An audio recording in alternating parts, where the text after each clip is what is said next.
कर्ण और सर्प के बीच में संवाद चल रहा है महाभारत के रण में। और वह सर्प ऐसा सर्प है जिसकी माता को अर्जुन ने धनुष की बाण से फेंक दिया था खांडव प्रस्थ में, और उसी दौरान वह अग्नि में जाकर गिर गई थी। उसी बीच उसका प्रसव हो गया था और उस सर्प की माता अग्नि में जलकर भस्मीभूत हो गई थी। तो वह सर्प अर्जुन से अपना प्रतिशोध निकालने के लिए कर्ण के बाण पर चढ़कर और अर्जुन के रथ तक जाने की आग्रह करता है। तो आइए सुनते हैं इसमें संवाद, कर्ण और सर्प के बीच में क्या संवाद है, उस संवाद को हम देखते हैं। चल रहा महाभारत का रण, जल रहा धरित्री का सुहाग, फट कुरुक्षेत्र में खेल रही नर के भीतर की कुटिल आग।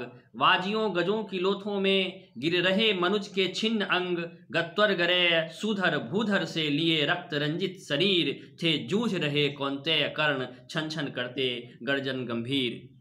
दोनों रण कुशल धनुर्धर नर, दोनों संबल दोनों समर्थ, दोनों पर दोनों की अमोघ थी विशिख वृष्ट से हो रही व्यर्थ। इतने में सर के लिए कर्ण ने ज्यों देखा अपना निशंक। पीछे से तर्कस पर से बाण को जैसे ही कर्ण ने देखा, इतने में सर के लिए कर्ण ने देखा ज्यों अपना निशंक। तर्कस में से फूंकार उठा कोई प्रचंड विषधर भुजंग, कहता कि कर्ण मैं अश्वसेन विस्तृत भुजंगों का स्वामी हूँ। जन्म से पार्थ का शत्रु परम तेरा बहुविध हितकामी हूँ। बस एक बार कर कृपा धनुष पर चढ़ शंख तक जाने दे, इस महाशत्रु को अभी तुरंत स्पंद मुझे सुलाने दे। कर बमन गरल जीवन भर का संचित प्रतिशोध उतारूंगा, तू मुझे सहारा दे बढ़कर मैं अभी पार्थ को मारूंगा। जब ये बात सांप बोलता है, सर्प जब बोलता है कर्ण को, फिर कर्ण उसका क्या प्रत्युत्तर देते हैं, यही कविता का मूल थीम है। वह एक फिलॉसफी है, उस फिलॉसफी को जरा देखिए कि उसमें क्या नैतिकता है, क्या मोरल है। उस बात पर राधेय क्या बोलते हैं, कर्ण क्या बोलते हैं। राधेय जरा हंसकर बोला रे कुटिल, बात क्या कहता है। जय का समस्त साधन नर का अपनी बाहों में रहता है, उस पर भी सांपों से मैं मनुज, उस पर से भी सांपों से मिलकर मैं मनुज से युद्ध करूं। जीवन भर तो निष्ठा पाली, उससे आचरण विरुद्ध करूं। तेरी सहायता से जय तो मैं अनायास पा जाऊंगा, आने वाली मानवता को लेकिन क्या मुंह दिखलाऊंगा। संसार कहेगा जीवन का सब सुकृत कर्ण ने छाड़ किया, प्रतिभट के वध के लिए सर्प का पापी ने सहाय लिया। मैं ऐसे युद्ध करूंगा कि सांप से मैं अपनी मदद लूंगा, तो फिर आने वाली मानवता मुझे क्या कहेगी। रे अश्वसेन तेरे अनेक वंशज छिपे नरों में भी।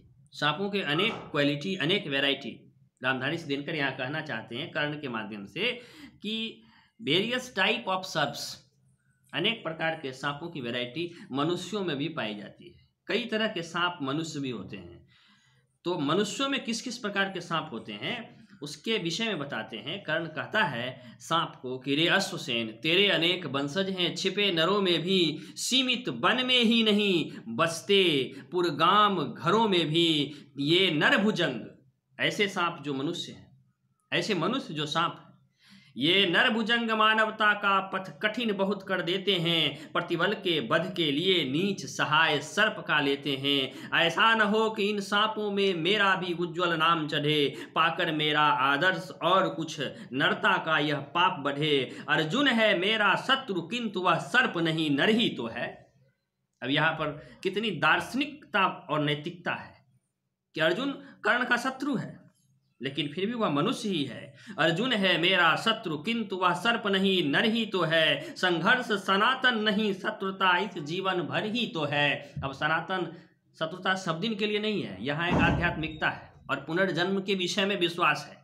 तो देखिए कि अर्जुन है मेरा शत्रु किंतु वह सर्प नहीं नर ही तो है। संघर्ष सनातन नहीं शत्रुता इस जीवन भर ही तो है। अगला जीवन किस लिए भला, तब तो द्वेषांत बिगाड़ू मैं। सांपों की जाकर शरण सर्प बन क्यों मनुष्य को मारूं मैं। जा भाग मनुज का सहज शत्रु ता मित्रता तू मेरी न पा सकता। मैं किसी हेतु भी यह कलंक अपने ऊपर नहीं लगा सकता।